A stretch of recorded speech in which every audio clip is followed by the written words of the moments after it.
Eko Kamil. Saya Praditya James Negara. Saya Julio Cotton Rafael. Saya Ratu Praetno. Saya Jessica Unia. Saya Sabrina Aulia. Saya Ratu Bidesiana. Saya Luki Fatima Zahra. Saya Tasida Piyantri.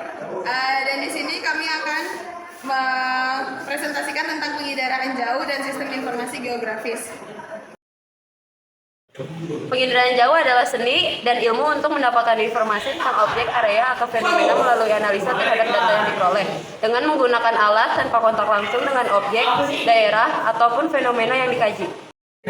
Berikut komponen penginderaan jauh. 1.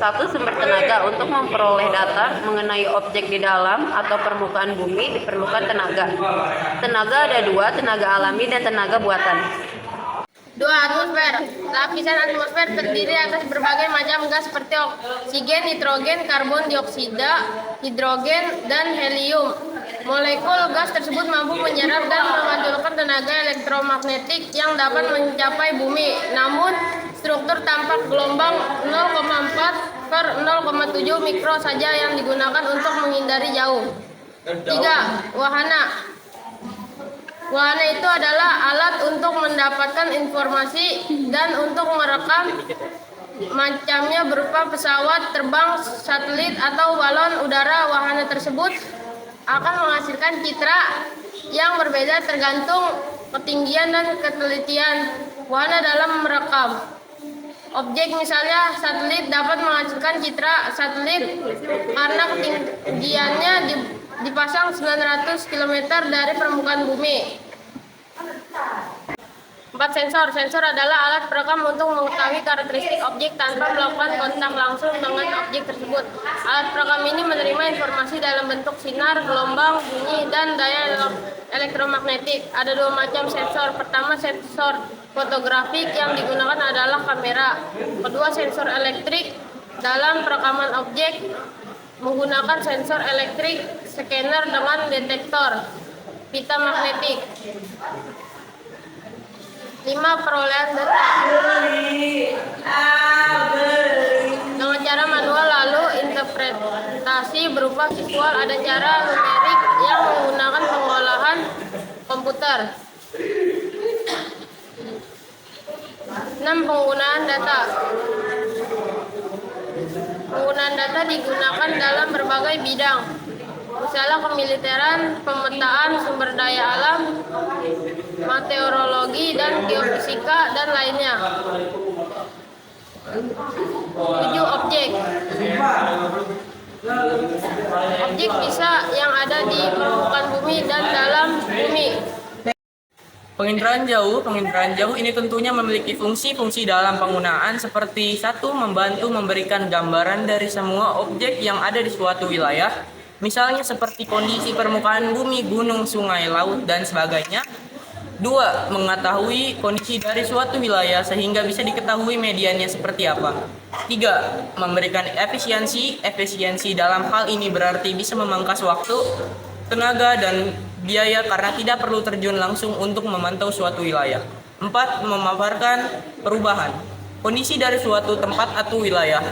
5. Bisa membantu penanganan bencana. Dengan penginderaan jauh bisa dilihat kondisi medan yang akan dilakukan evakuasi para korban. Kelebihan dan kekurangan penginderaan jauh. Kelebihan 1. Menggambarkan permukaan bumi lengkap.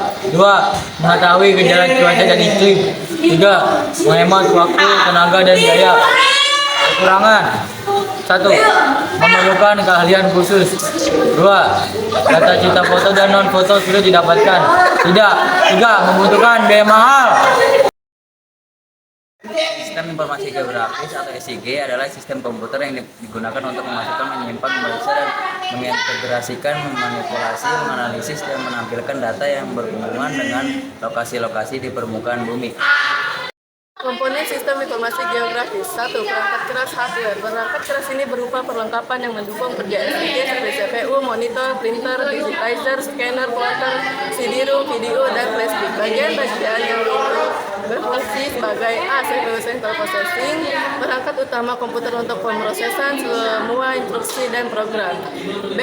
FDU Visual Display Unit, komponen yang digunakan sebagai layar monitor untuk menampilkan hasil pemrosesan CPU. C. Disk Drive, bagian CPU untuk menghidupkan suatu program. D. Type Drive, bagian dari CPU yang menyimpan data hasil pemrosesan. E. Digitizer, alat untuk mengubah data register menjadi data digital. F. Printer, alat untuk mencetak data maupun peta dalam ukuran relatif kecil.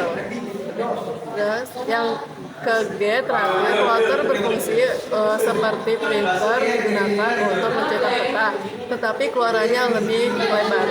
Kedua, perangkat lunak software. Perangkat lunak software yaitu komponen SIG yang berupa program-program pendukung kerja SIG seperti input data, proses data, dan output data. Contoh perangkat lunak dari SIG adalah program kerja seperti GGIS, ARSIM, dan ARUSGIS.